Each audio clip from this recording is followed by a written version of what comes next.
গরমকাল তো চলেই এলো, তাই এই গরমের হাত থেকে বাঁচার জন্য আমি আজকে বানিয়ে ফেলেছি ঠান্ডা ঠান্ডা বেলের শরবত। প্রথমে আমি দুটো বেল নিয়েছি, বেলগুলোকে এখন আমি ফাটিয়ে নেব।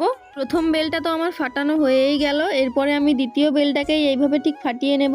বেলগুলো তো আমার ফাটানো কমপ্লিট হয়ে গেছে। এখন আমি একটা চামচের সাহায্যে বেল থেকে শাঁসটা আলাদা করে নেব। তারপরে একটা বোলের মধ্যে আগে থেকেই জল নিয়ে রেখেছিলাম, তাই দুটো বেলের শাঁসই এখন আমি দিয়ে দিলাম। এরপর ভালো করে আমি শাঁসটাকে জলের সাথে মিশিয়ে নেব। মিশিয়ে নেওয়ার পরে আমি বীজগুলোকে ভালো করে ছেঁকে আলাদা করে দিচ্ছি, দেখো।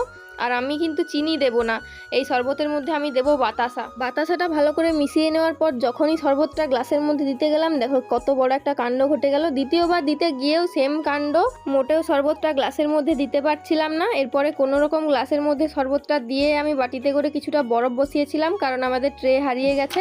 তাই দেখো বাটির বরফটা দিয়ে দিলাম। দেওয়ার পরে আমি খেয়ে দেখলাম, খাওয়ার পরে তো এই গরমের মধ্যে ভালোই শান্তি পেলাম।